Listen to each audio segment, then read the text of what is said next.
So everyone, today is part one of our garden tour update. Okay, what's been going on, how things are doing. So let's check it out very quickly, guys. This is the side of our garden where it gets full sun in the morning and partial shade in the afternoon and throughout the evening. And what you're looking at right here, I want to introduce you to our sweet bay laurel that has been pruned back heavy a couple of times, and I just did a nice little harvest recently. This is a great tree you can grow as a tree or a bush and use as a privacy hedge. Fresh bay laurel is amazing, guys. I like to come out and pick one and just sometimes smell on the leaf. Oh my gosh, you just feel like it's crumbling. It smells so good. And I like to use it in certain meals I like to cook. Over here we're going to start with our citrus row, and then right here we have, I like to call it a very reliable mandarin orange, the Rosasuma. Okay, as you can see, she is almost ready. She's almost ready to be picked, guys. Look at that. That is beautiful. Oh my gosh. I think she gave us 2 dozen this year, close to 2 dozen oranges this year. We got some that look like they're ready, but I'm not ready to pick on them yet. And she actually is producing some new leaves, and it looks like some leaf miners trying to come in. Anywho, but then look at this one. Oh my gosh, you see this, guys? Look how big that is. Oh my gosh, I already know. That's gonna be good. And then right here is the Washington navel. Before I forget, this is a semi-dwarf, meaning that it only gets to a certain size, probably like 10 feet tall. This here is a standard, which get up to above 12 feet, if I'm not mistaken. But this one we have had for 6 years, and she has not done much at all. I think it's 6 years, guys, going on 8. Well, 6 years. I think I've been gardening for 8 years on this property. I can't remember anymore, y'all. I ain't write it down, but I think it's how long? Yeah, it's about 8 years since we've been gardening on this property, and so it's about 6 years since we have had this one, and about 5 years since we have had this one. Now over here, this is the second generation Meyer Lemon. This is only 2 years old, but she is going to need to actually not fruit next year because, as you can see, she lost a lot of leaves. One thing about the Meyer Lemon, she likes to produce a lot of flowers, which I am going to not allow it to flower next year because I want it to have a nice big fat trunk in the coming years. So what we're going to do is focus on the root system, so that it can develop a strong, healthy root system and whatnot. And this is the 7 gallon now. This is a 15 gallon. This is our first ever citrus tree. We had 5 in total. One died. That was a more blood orange. But another blood orange that you might not heard of before is a sanguinella. The more blood orange is also that orange that you see in the grocery store, by the way. But this sanguinella blood orange, it produces not as much as the moral blood orange, but it does has some nice flavor to it. It doesn't have a lot of juice in it, okay, but it's still good. I like this tree. It has a nice, and look at the leaves. You see this? If you compare this to the moral blood orange leaf or any other citrus, look at it. You see the difference in the color? Excuse me, in the shape. My bad. I'm so sorry. Uh, that was just random. But yeah, this is a beautiful tree. Right here, this is our tree collard. This is a propagated purple tree collard. Okay. Here is our ginger root, which you can also use the leaves to make your teas, to use in your cooking. So you have a lot of I would say diversity when it comes to your ginger and using it. And it's good for your health. It's a spice, if you did not know that. Um, this is one of three of our roses that we have on our property. This is Good as Gold, a hybrid tea rose. I have to actually go ahead and deadhead very soon and force it to go to sleep because we are in the Central Valley of California, Zone 9B. We have mild winters. We're not in winter yet, but we have mild winters where they think they're supposed to stay awake all year round. No. Okay? This is State of Grace.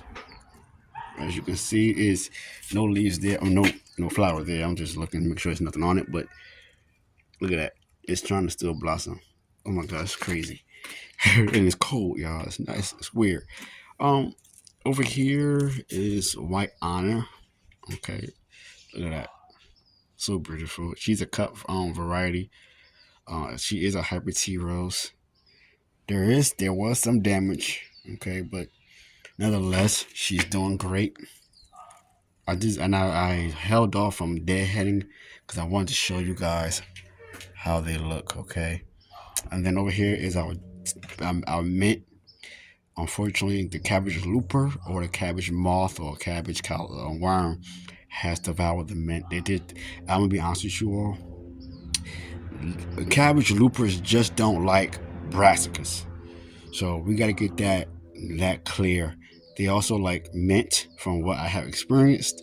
They also like comfrey and oregano and potato leaves. Yeah, so be mindful, and it's not. And I'm just, and I'm. I thought I was the only. I thought I was the only one that was experiencing this. I follow quite other people that I do know that are master gardeners and are rookies and whatnot. They also have been going through the same thing, especially when the temperature is above 80 degrees, 90. I don't understand it.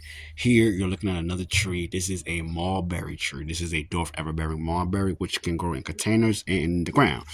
Now, only thing about this tree is that you got to keep pruning it so it can actually fruit.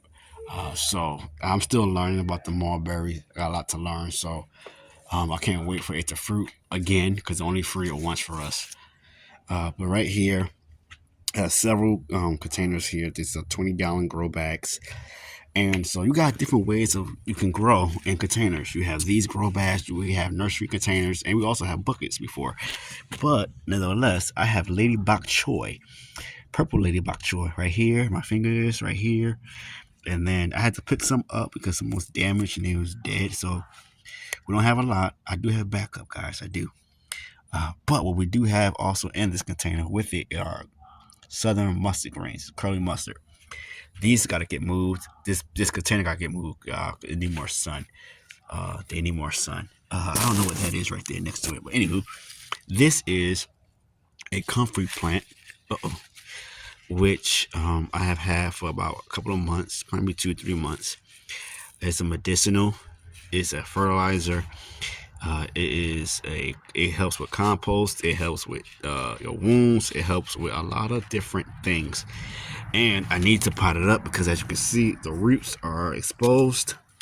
I might just lay it in this container there, but we're gonna keep moving. This is our salvia, a perennial flower for the beneficial insects and the hummingbirds. I grew salvia before, guys, so this is not my first time.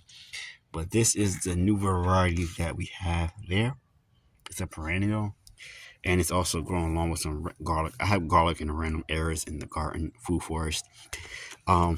This is a yellow viola edible flower, which you can eat the petals.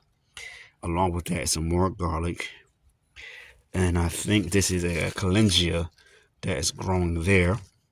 And right here is another salvia called Misty Blue, a compact salvia. Right next to it is some more tree collards. We have about 6 different tree collards on the property. These here are 2 years old as of this month. They were harvested last year. I will say growing more than what you need when it comes to tree collards so that you can have more to choose from. But all of these are from a mixed variety of seed that we purchased. This one I believe is in Michigan. This one I call Curly Sue. Okay, right here is Jolly Green, which produces large leaves. Also, Big Blue produces large leaves. Big Blue is named blue because of the fact that it has a bluish color tint to it. It doesn't happen until the fall, winter months. So as you can see, you can look right here and then look down there. Look up here and look down there. You see the difference? I know, crazy, right?